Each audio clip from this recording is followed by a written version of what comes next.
बिस्मिल्लाहिर्रहमानिर्रहीम अस्सलाम वालेकुम दोस्तों की हाल चाल है। तुसीं देखदे पए जी अरशद अली टीवी। मैं तुहाडा मेज़बान मुहम्मद गफार। सब तो पहले चैनल सबकराइब कर लो, बैल आइकन का बटन दबा लो, हर आने वाली वीडियो तुहानूं पहुँचे हो तुसीं वेखो।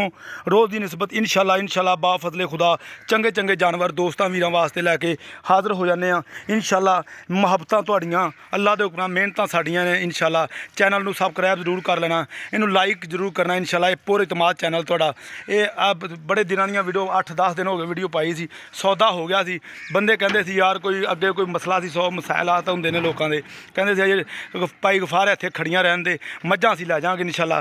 पैसे उन्होंने उधर ही घलाते सी। पहले नंबर ते मझ भाई सी भाई फैज़ कोले, दूसरे सूए मझ सी। ए वेख लो 14 लीटर दुध दस्सिया, 14 ही मनाया, पूरा कराया अल्लाह दे हुक्म नाल। ये तुहाडे वास्ते मेहनत करी दी इंशाअल्लाह, कोई कमी कताई ना रवे। ये इंशाअल्लाह अरशद अली टीवी तुहाडे वास्ते लभ के चंगे चंगे जानवर प्योर नीली दे बगैर की बिल्कुल जायज़ कीमत दे विच असीं लैके आने। ए तुसीं वेखी सी उस दिन, ये 4 मझां दी वीडियो पाई सी भाई फैज़ दे कोले। ये पहले नंबर ते मझ वहाई सी काली शाह कट। ए तुसीं इंशाअल्लाह ये दूजी मझ ए दोवें दूजना विकियां सी एक ही बंदे ते।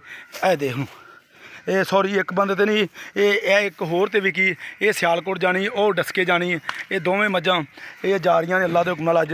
ते इंशाअल्लाह तुसीं वेख रहे जे साड़ियां मेहनतां ते साड़ियां कोशिशां अल्लाह दे हुक्म नाल इहनूं दादां देनियां ने, क्योंकि तुहाडे वास्ते अरशद अली टीवी चंगे चंगे जानवर हर शहर 1327 LRC लाहौर ये गड्डी जा रही है इंशाअल्लाह तुहाडे वास्ते। चंगे चंगे जानवर ए तुसीं वेख रहे हो माशाअल्लाह। शाहजोर ते अल्लाह तआला दे सबूत कर लगे, अल्लाह के हवाले तो अल्लाह के रसूल के करने लगे हवाले करन। ये इंशाअल्लाह तुहाडे वास्ते मेहनत ते कोशिश नाल काम हुंदा है, इस तरह नहीं हुंदा। पुरतमाद काम इंशाअल्लाह अरशद अली टीवी तुहाडे वास्ते लैके आंदा इंशाअल्लाह। उम्मीद करांगे ये वीडियो तुहानूं पसंद आएगी, लाइक शेयर जरूर करनी।